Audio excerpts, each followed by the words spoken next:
ସାଙ୍ଗମାନେ କେମିତି ଅଛନ୍ତି? ଭଲ ଅଛନ୍ତି ସାଙ୍ଗମାନେ? ସେମିତି ଭଲ ଅଛନ୍ତି ସାଙ୍ଗମାନେ। ଆଜି ଆମର ହଷ୍ଟେଲରେ ଛୁଟି ବେଳା, କାହିଁକିନା ଏମିତି ବାତ୍ୟାରେ ତ ଆପଣମାନେ ଜାଣିପାରୁଛନ୍ତି କେତେ ବାତ୍ୟା ହେଉଛି, କେଉଁଠି ପାଣି ବୁଡ଼ି ହେଉଛି, କିନ୍ତୁ ଆମର ପାଣି ବୁଡୁନି। କିନ୍ତୁ ଲାଇନ୍ ଫାଇନ୍ ପଳେଇଲା ବେଳକୁ ଏଠି ମାନେ ଇନଭର୍ଟର ବି ଖରାପ ହେଇଛି, ମାନେ କାମ ଦେଉନି ହେଲା। ତାପରେ ସାଙ୍ଗମାନେ ଗୁପଚୁପ୍ ନେଇକି ପଳେଇ ଆସିଲି ମାମୁଁ ଘରକୁ। ମାମୁଁ ଦେଲେ ଗୁପଚୁପ୍, ଚାଲନ୍ତୁ ଆଜ୍ଞା ଆଉ କିଛି ବାଟ ଗଲେ ମାମୁଁ ଘରେ ପହଞ୍ଚିଯିବା ସାଙ୍ଗମାନେ। ଆଜ୍ଞା ମୁଁ ସିନା ଯାଉଛି, ଯଦି ରେଲୱେ ଗେଟ୍ ପଡ଼ିଗଲା ନା ଆଜି ସେଠି ମୁଁ ବନ୍ଧ ରହିଗଲି, ମୋତେ ଲାଗିଲାଣି। ଆଜ୍ଞା ଦେଖିଲେ ତ, କହିଥିଲେ ନା ରେଲୱେ ଗେଟ୍ ପୁରା ପକେଇ ଦେଇଛି। ଏଇଠି ଗଲାଣି 3ଟା ଗାଡ଼ି, ଆଉ କେତେଟା ଗାଡ଼ି ଯିବ କି ଆଣି ଭଗବାନଙ୍କୁ ସେଟା ମାରିଲ, ମୁଁ ତ ଜାଣିନି। ଏଠି ଠିଆ ହେବା, ଦେଖିବା କେତେ ସମୟ, 5ଟା ଯାଉଛି କି 10ଟା ଯାଉଛି, ଆଜି ରାତି ସାରା ମୁଁ ଏଇଠି ବନ୍ଧା ପଡ଼ିଲି। ଆଜ୍ଞା ବୁଝିଲେ, ଦେଖିବା। ତାପରେ ଏଇଠି ଆପଣମାନଙ୍କୁ ସାଙ୍ଗମାନେ ଦେଖଉଛି, ଏଇଠି ଆମର ଗୋଟେ ନନ୍ଦୀ ଅଛନ୍ତି। ମୋ ମାମୁଁ ତାକୁ ସବୁବେଳେ ଖାଇଦିଅନ୍ତି। ସେ ରେଲୱେ ଗେଟ୍ ପାଖରେ ଦେଖ କେମିତି ଭୁସୁଛି, ମାନେ ଇଏ କରୁଛି। ତାକୁ ଆଉଁସି ଦେଲା ବେଳକୁ ସିଏ ରହିଯାଉଛି, ଆଉ ଯେଉଁ ନ ଆଉଁସିଲା ବେଳକୁ ସେ ତାର ସେମିତି ହେଉଛି। ସେମାନେ ଦେଖିଏ, ଏଇ ଦେଖନ୍ତୁ ତାକୁ ଆଉଁସିଲେ ଠିକ୍, ନ ନାହିଁ। ଆଜ୍ଞା ଆପଣମାନଙ୍କୁ ଏଇଠି କହୁଛି, ଆମର ରେଲୱେ ଏଠି କାମ ଉଠିଲା ହେଲା। ଏଇଠି ଗେଟ୍ଟା କ'ଣ ଗୋଟେ ଲକ୍ ସିଷ୍ଟମ୍ ହେଇଛି, ସେଟା ଖୋଲୁନଥିଲା, ସେଇଥିପାଇଁ ଲୋକ ଏଠି ଜମା ହେଇଥିଲା। ଆଜ୍ଞା ବୁଝିଲେ। ଆଜ୍ଞା ଆଉ ଗୋଟେ କଥା, ଯାଇପାରିକି ନାହିଁ ଭଗବାନଙ୍କୁ ମାଲୁମ୍, ବୁଝିଲେ।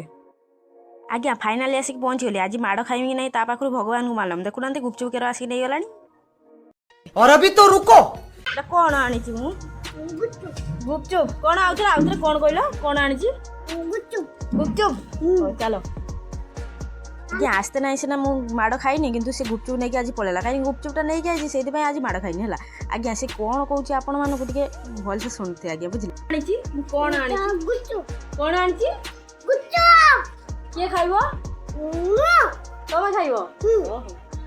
ତମେ ସାଙ୍ଗମାନେ ଖାଇବ? ପଚାର। ଯଦି ଖାଇବ ଆସ। ବାସ୍ ବାଏ ବାଏ ଟାଟା। ଆଉ ଆମ ଭିଡ଼ିଓକୁ ଲାଇକ୍ କମେଣ୍ଟ ସେୟାର ସବସ୍କ୍ରାଇବ କରିଦେବ। ବାସ୍ ଆଜ୍ଞା ସେ କ'ଣ କହିଲେ, ଆପଣମାନେ କ'ଣ ବୁଝିଛନ୍ତି, ଆପଣମାନେ ଟିକେ କମେଣ୍ଟରେ କହିଦେବେ। ଆଜ୍ଞା ବୁଝିଲେ।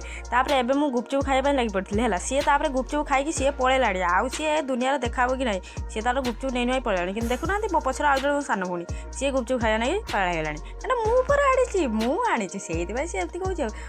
ଆଉ ମୋ ତଣ୍ଟର କଥା ନାଗିଗଲା। ହଉ खत्म गया। ଆଜ୍ଞା ସାଙ୍ଗମାନେ ଆଜି ଆମେ ଭିଡ଼ିଓ ଏତିକି। ଆଉ ଭିଡ଼ିଓ ଭଲ ଲାଗେ ନିହାତି ଲାଇକ୍ କମେଣ୍ଟ ସେୟାର ସବସ୍କ୍ରାଇବ କରିଦେବେ। ରହିଲେ ଜୟ ଜଗନ୍ନାଥ।